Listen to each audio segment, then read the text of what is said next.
பயங்கர தூங்கி அடிக்கிறேன். ஓ கேட்டிங்க மறுபடியும் உங்களுக்கு வரணும்னு இருக்கா? அகத்தியரை பார்த்தாச்சு, உங்களோட நீண்ட நாள் கனவு நிறைவேறிச்சுங்க.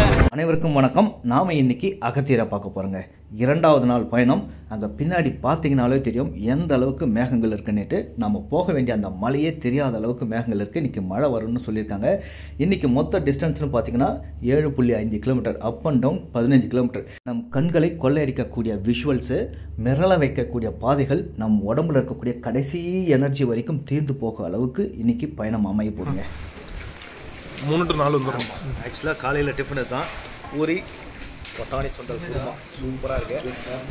3 வாங்கிருக்கோம்.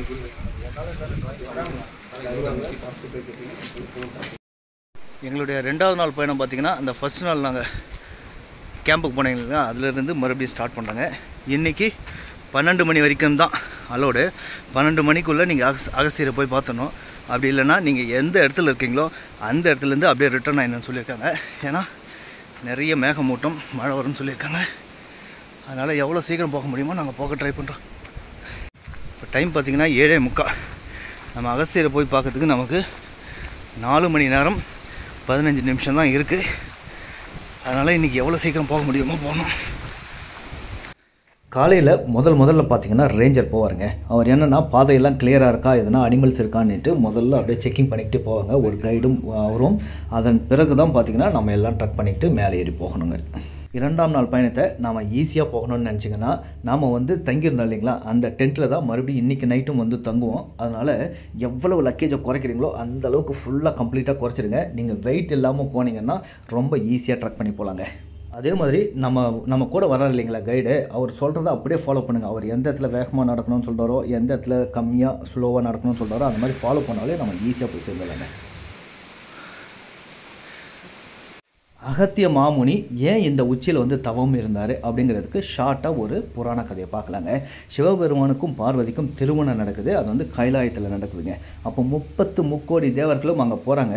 அதனால் கைலாய மலை என்ன தாழ்ந்து போகுது. இந்த பொதிகை மலை பார்த்திங்கன்னா உயருது. அதனால் நம்ம அகத்தியர் என்ன சொல்கிறாருன்னா, சிவபெருமான் நீங்கள் இந்த பொதிகை மலைக்கு போங்கன்றாரு. அவர் இந்த இடத்துல தவம் இருக்கும்போது சமநிலை ஆகுதுங்க. அப்போது சிவபெருமானோடைய திருமண கோலத்தை நம்ம அகத்தியர் பார்க்கலையான்னு கேட்டார்னா பார்த்தாருங்க. இவர் அங்கே போய் பார்க்கல. ஆனால் சிவபெருமானும் பார்வதியும் இங்கே அதாவது இந்த பொதிகை மலைக்கு அடிவாரத்தில் இருக்கக்கூடிய பாபநாசம் கோயிலில் பார்த்தீங்கன்னா திருமண கோலத்தில் அகத்தியருக்கு காட்சி கொடுத்தாங்க. இன்றைக்கி நம்ம ட்ரெக்கிங் ஆரம்பித்து ஒரு 1/2 hour ஆகுதுங்க. நேற்றுலாம் எண்டு வரும்போது ரொம்ப முடியல. ஆரம்பத்தில் நம்ம எப்படிலாம் வரணுன்றது அதுக்கப்புறம் தான் தெரிஞ்சது. நம்ம இந்த வீடியோவில் பார்த்திங்கன்னா ஆரம்பத்துலேருந்து முடிகிற வரைக்கும் எப்படி போகணும், என்னென்ன இன்ஸ்ட்ரக்ஷன்ஸ் அப்படிங்கிறத கம்ப்ளீட் வீடியோவாக நம்ம யூடியூப் சேனலில் இருக்குது. அது கூட லிங்க்கை கீழே டிஸ்கிரிப்ஷனில் கொடுக்குறேன், போய் பாருங்கள். இன்றைக்கி ட்ரெக்கிங் ஆரம்பித்து ஒரு 1/2 hour ஆகுதுங்க. இன்றைக்கி பார்த்திங்கன்னா ஃபுல்லாக டென்ஸ் ஃபாரஸ்ட்டாக தான் இருக்குது. நேற்று வந்த மாதிரி அங்கங்கே வட்ட வெளியெல்லாம் இல்லைங்க, வெட்ட வெளியெல்லாம் இல்லை.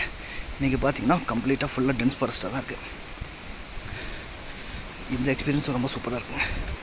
நீங்கள் இந்த மாதிரி இடத்துல ட்ராவல் பண்ணும்போது உங்கள் கண்களாலே அந்த இடத்த கிளிக் பண்ணுங்கள். உங்கள் மூளையில் ஸ்டோர் பண்ணிக்காங்க. ரொம்ப கான்ஷியஸாக சொல்லிக்கிட்டே இதை பாருங்கள். ஏன்னா நம்ம எப்போ நினச்சாலும் இந்த விஷுவல்ஸ் நம்ம கண்களுக்கு வரணும் அப்படின்னு நினச்சிக்கிட்டே நீங்கள் பார்த்தீங்கன்னா கண்டிப்பாக வருங்க. ஏன்னா நமக்கு வாய்ப்பு கிடைக்குமோ கிடைக்காது. அடுத்த முறை நேரம் ஒத்துழைக்கணும். இந்த இடத்துல பார்த்திங்கன்னா டிக்கெட் கிடைக்கிறது அவ்வளோ கஷ்டமாக இருக்குது. நமக்கு டிக்கெட் கிடைக்கணும். அதுக்கப்புறம் பார்த்திங்கன்னா தமிழ்நாடு சைட்லேருந்து வரக்கூடிய இடத்துல பார்த்திங்கன்னா இப்போ பேன் பண்ணிட்டாங்க. அந்த மாதிரி என்ன வேணால் நடக்கலாம். அதனால் நீங்கள் ஒவ்வொரு இந்த ஸ்டெப்பும் வைக்கும்போதும் நல்லா அனுபவித்து அந்த விஷுவல்ஸ்லாம் நல்லா பார்த்துக்கிட்டே இருங்க. ஆமாம், கிட்டத்தட்ட ஒரு 1 மணி நேரத்துக்கு மேலே வந்துட்டுருக்கோம். இங்கே மேலே பார்த்தீங்கன்னா மொத்தமாக எங்களை மேகம் தவழ்ந்துக்கிட்டு போயிட்டு தாங்க இருக்கேன். இப்போ நாங்கள் அப்படியே பார்த்தீங்கன்னா மேகத்துக்குள்ளே தான் இருக்கோம். செம்ம கிளைமேட்டு, செம்ம சில்னஸ்ஸு, ரொம்ப அருமையாக இருக்குது. இன்னும் ஒரு பெரிய ஃபால்ஸ் இருக்குது, அதே தெரியல.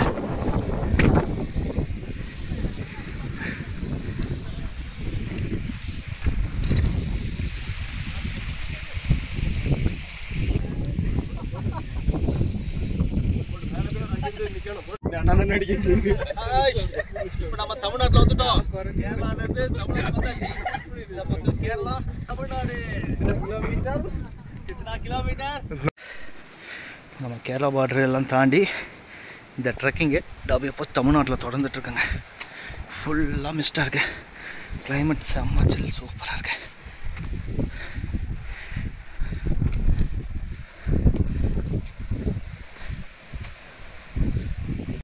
மார்க் தெரிய பாருங்க, ஏரோ மார்க்குக்கு கீழே தமிழ்நாடு, மேலே கேரளா. இது வந்து மார்க்கு ப்ளஸ் மாதிரி பாருங்க, அண்ணாண்ட சங்கு முத்திரை. இந்த இடத்துக்கு பேர் வந்து பொங்கப்பாறைன்னு சொல்கிறாங்க. இந்த இடத்துல பார்த்திங்கன்னா நம்ம தமிழ்நாடு கேரளான்னு மாறி மாறி பார்டர் போயிட்டே இருக்கோம். இதுக்கு முன்னாடி நம்ம தமிழ்நாட்டிலேருந்து ட்ரெக்கிங் இருக்குது இல்லைங்களா, இந்த இடத்துல தான் வந்து அங்கே ஜாயின் ஆகும். நம்ம தமிழ்நாட்டிலேருந்து ஸ்டார்ட் பண்ணோம்னா இந்த இடத்துல வந்து நம்ம ஜாயின் ஆகிடுவோங்க ஒன்றா.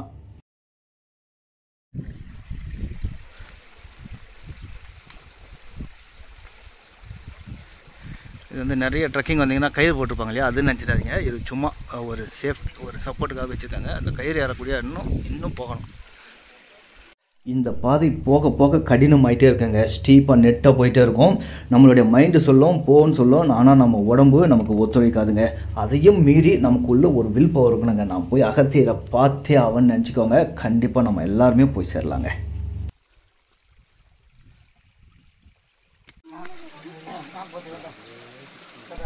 நல்லா டென்ஸு ஃபாரஸ்ட்டு தனியாக பார்த்தீங்கன்னா தெரியும், ஃபுல்லாக ஈரமாக இருக்கும்.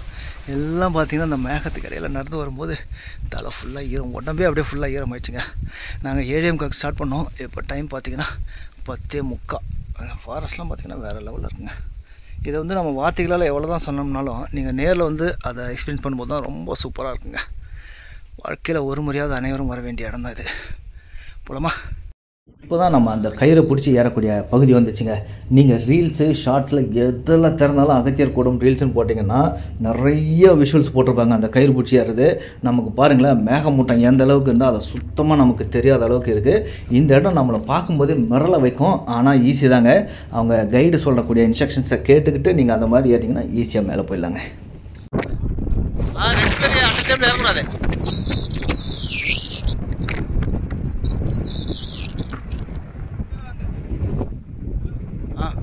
நம்ம அந்த கயிறு போர்ஷன்லாம் தாண்டி மேலே அகத்தியர் கிட்ட போயாச்சு. இன்னும் கொஞ்சம் தூரம் தான் சொல்லியிருக்காங்க, போகலாம்.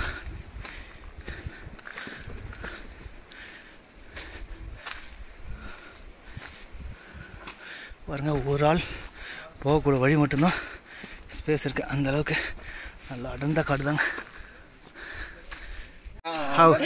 உங்களுக்கு நல்ல மഞ്ഞും நல்ல காற்றும், பயங்கர ரசம். உங்களுக்கு எந்த போர்ஷன் ரொம்ப லைக் பண்ணீங்க? രണ്ടാമത്തെ റോപ്പിൽ കേറുന്നത് അത് ഭയങ്കര തൂങ്ങിയാടി കേറി. ஓ, குட் நேம் நசீபா. நாம் இப்போது 2வது ரோப் கோர்ஸில் இருக்கங்க. இது வந்து அதை விட கொஞ்சம் நெட்டாக இருக்கும். நீங்கள் ஏறும்போது பார்த்தீங்கன்னா கயிறு வந்து உங்கள் 2 கால்களுக்கு இடையில இருக்குங்க. காலை நல்லா அகட்டி வி ஷேப்பில் வச்சுக்கிட்டு ஒவ்வொரு ஸ்டெப்பாக வச்சு போனீங்கன்னா ரொம்ப ஈஸியாக இருக்குங்க. ஆனால் நிறைய பேர் ஸ்ட்ரகிள் ஆகிறாங்க இந்த இடத்துல. அவ்வளோலாம் நீங்கள் பயப்பட வேணாம். அவங்க சொல்கிற மாதிரி இன்ஸ்ட்ரக்ஷன் மாதிரி ஏற்றுனீங்கன்னா கண்டிப்பாக எல்லாருமே ஏறி வந்துடலாங்க. அகத்தியரை பார்க்காம போகிறதில்ல. அது வரைக்கும் பாருங்கள், அங்கே தான் அகத்தியர் இருக்கார். கிட்ட போயிட்டோம். பாருங்களேன், மிஸ்ட்டு எம்னா வேறு லெவலில் போகுது பாருங்கள். ஜெட்டு வேகத்தில் போகுது மிஸ்ட்டு. ஹாய் ப்ரோ, உங்கள் எங்கேருந்து வரீங்க? எப்படி இருந்தது எக்ஸ்பீரியன்ஸ்? ரொம்ப சந்தோஷமாக, மன நிறைவா. ஓகே, இப்போ நீங்கள் ஏறிட்டீங்க, மறுபடியும் உங்களுக்கு வரணும்னு இருக்கா? கண்டிப்பா அந்த அளவுக்கு வருப்பா. தேங்க்யூ. உச்சிக்கு வந்து நம்ம அகத்தியரை பார்த்த உடனே ஏறி வந்த எந்த கடினமும் நமக்கு தெரியவே இல்லைங்க. அவ்வளோ சந்தோஷமா இருந்ததுங்க. அகத்தியரை பார்த்தாச்சு. நம்மளுடைய நீண்ட நாள் கனவு நிறைவேறிச்சுங்க. பாருங்களா, அப்படியே காற்று எப்படி இருக்குது. ஐயா செம சூப்பராக இருக்கு.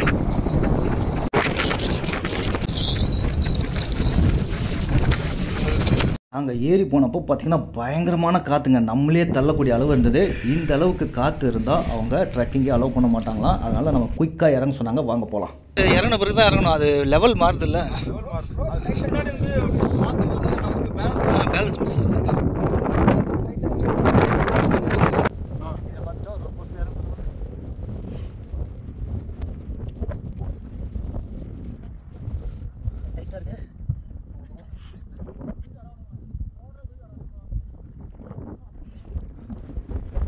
அதோ தெரியுது பாருங்கள் மேலே, அதுதாங்க நம்ம அகத்தியர் மலை. அங்கேருந்து தான் இப்போ வந்துட்டுருக்கோம். நம்ம அங்கேருந்து உற்பத்தி ஆகிறது தான் தாமிரபரணி ஆறு. அவர் அகத்தியரோட காலடியிலேருந்து உற்பத்தி ஆகத்தான் தாமிரபரணி ஆறு தமிழ்நாட்டிலே ஆரம்பமாகி தமிழ்நாட்டிலே முடிக்குது. அதுதான் எல்லாம் இங்கே பல சிறு சிறு ஓடைகளாக ஃபார்ம் ஆகி ஃபுல்லாக போய் தாங்க தாமிரபரணி ஆறு கறக்குது. அப்பா தெரிஞ்சு பாருங்கள், அங்கே தான் போயிட்டு வந்துட்டோம். அகத்தியாரே பார்த்துட்டு வந்துட்டோம். எப்படி இருக்கு பாருங்க, பியூட்டிஃபுல்லாக இருக்கு பாருங்க. நாங்கள் பாலையில் போகும்போது இதெல்லாம் எங்களால் பார்க்க முடியல. ரொம்ப அருமையாக இருக்குது. கூட நம்ம வரும்போது நமக்கு ஒரு நண்பர் கிடச்சாரு. ஹாய் பிரதர், உங்களுடைய நேம்? என் பேர் ஆனந்துங்க. என் சேனல் பேர் வந்து குமரி பசுமை தமிழ். ஓகே, சேனல் பேர் வச்சுருக்கேன். உங்கள் இப்போ போயிட்டு வந்தோம் இல்லைங்களா, உங்களுடைய எக்ஸ்பீரியன்ஸ் எப்படி இருந்ததுங்க? இது ஒரு சூப்பரான எக்ஸ்பீரியன்ஸுங்க. அதாவது இயற்கையான காற்று, இயற்கையுடன் ஒன்றி இந்த நேச்சுரல் லவர் பண்ணாங்க. அதாவது இயற்கையை நேசிக்க மாட்டாங்க, இந்த மாதிரி இடத்துக்குலாம் வர முடியும். இந்த ட்ராவல்லாம் ரொம்ப சூப்பராக இருந்துச்சு. அந்த அந்த மேகங்கள் வந்து நம்மளை வந்து தழுவி செல்லும் போது அதை பார்க்கும்போது செம்மையாக இருக்குது. இதுதான் அகஸ்தியரோட மலை. நம்ம இந்த பார்த்து பார்த்தீங்களா, இதுதான் அகஸ்தியர் முகடு, அகஸ்தியர் மலை. அங்கே இருந்து தான் வரோம். ஓகே, நீங்கள் எல்லாருக்கும் சஜஸ்ட் பண்ணுவீங்களா கண்டிப்பாக வரணுன்னு? வாழ்க்கையில் ஒரு வாட்டியாவது இந்த அகஸ்தியர் மலைக்கு வந்து அகஸ்தியரை சரணம் அடிக்க அவர் உங்களுக்கு விரும்பப்பட்டதெல்லாம் அவர் நிறைவேற்றுவார். நன்றி. அதுதாங்க அகத்தியர் மலை. காலையில் இவ்வளோ தெளிவான தெரியவே இல்லைங்க, சுத்தமாக ஃபுல் மிஸ்டாக இருந்தது. இப்போ தான் ஓரளவுக்கு கிளியர் ஆகிட்டு நல்லா அழகாக இருக்கு பாருங்க. அகஸ்தியர் மலை சுற்றியாக பார்த்திங்கன்னா எல்லாமே இயற்கை தாங்க. காலையில் வரும்போது ஃபுல் மிஸ்டாக இருந்தது. இந்த கிட்டத்தட்ட இப்போ தெரியுது பாருங்கள், இந்த மாதிரி மிஸ்டாக இருந்தது. காலையில் எதுவுமே தெரியல. இப்போது நாங்கள் போகக்கூடிய வழியில் இந்த மலை ஃபுல்லாக மிஸ்டாகி போச்சு, எதுவுமே தெரியல. ஆனால் நம்ம அகஸ்தியர் மலை சூப்பராக தெரியுறேன். இந்த பொதிகை மலையை பார்த்திங்கன்னா நிறைய ஆன்மீக நண்பர்கள் வந்தாங்க. சில பேர் இயற்கை விரும்புகிறவங்களும் வந்தாங்க, சில பேர் ட்ரக்கிங்காகவே வராங்க.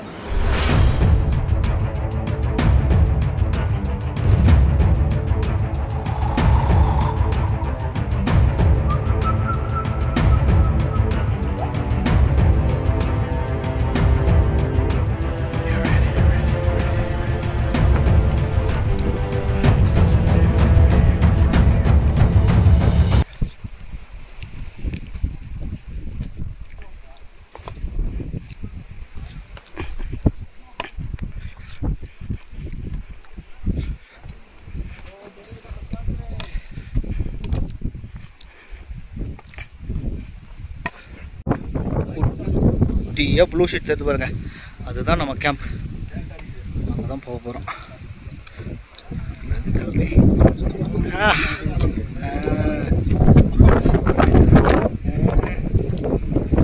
நிறைய பேருக்கு ட்ரக்கிங் ஏறி போகிறத விட இறங்கும் போது ரொம்ப சிரமப்பட்டாங்க. அது என்னமோ தெரியல, இறங்கும் போது எனக்கு கொஞ்சம் எளிதாகவே இருந்தது. அதே மாதிரி இந்த மாலை போட்டுட்ருக்க நிறைய ஆன்மீக நண்பர்கள்லாம் பார்த்திங்கன்னா வெறும் காலையே வந்தாங்க. ஆனால் அது சேஃப்டி கிடையாதுங்க. நீங்கள் வரும்போது ஷூஸ் போட்டுக்கோங்க. அதுதான் ஏறி இறங்கும்போது ரொம்ப கிரிப்பாக இருக்கும், ரொம்ப நமக்கு ஈஸியாக இருக்குங்க. அகத்தியரை பார்த்துட்டு வந்துட்டோம். 2ஆம் நாள் முடிஞ்சதுங்க. கிட்டத்தட்ட நம்ம அந்த கேம்புக்கு வரக்கூடிய அந்த மெயின் ரோடுக்கு வந்தாச்சுங்க. இந்த 2ஆம் நாள் பயணம் வந்து மறக்க முடியாத பயணம். எக்கச்சக்கமான மிஸ்ட்டு, அந்த மேகங்களுக்கு நடுவில் நடந்து போனது. அப்படியே என்னுடைய முடியெல்லாம் பார்த்திங்கன்னா சின்னதாக நீர்த்துளிகள் முடியெல்லாம் ரொம்ப அருமையாக இருந்தது. சான்ஸே கிடையாதுங்க. நம்ம எத்தனையோ ட்ரெக்கிங் போயிருக்கலாம், ஆனால் இந்த ட்ரெக்கிங் மறக்க முடியாத ட்ரெக்கிங்காக இருக்கும். 2ஆம் நாள் பயணத்தை முடிச்சுட்டு நம்ம கேம்புக்கு வந்தாச்சு. வெற்றிகரமாக போய் முதல்ல சாப்பிட்ணும். காலையில் 3 பூரி சாப்பிட்டதோட சரி. இப்போ மதியம் லஞ்சு என்ன வச்சுருக்காங்கன்னு தெரியல. எதுவாக இருந்தாலுமே இப்போ நம்ம பசிக்கு அதுக்கும் ருசியாக தான் இருக்கும். காலையில் 8 மணிக்கு ஸ்டார்ட் பண்ணோம். இப்போது மணி 4 மணி. மதியம் லஞ்சு வந்து வழியில் எங்கேயும் கிடையாது. நம்ம கேம்புக்கு வந்த பிறகு தான். கேம்புக்கு வந்த பிறகு முதல் ரவுண்டு சாம்பார் ஆச்சு. இது செகண்ட் ரவுண்ட் ரசம், பொரியல், கூட்டு எல்லாமே இருக்குது.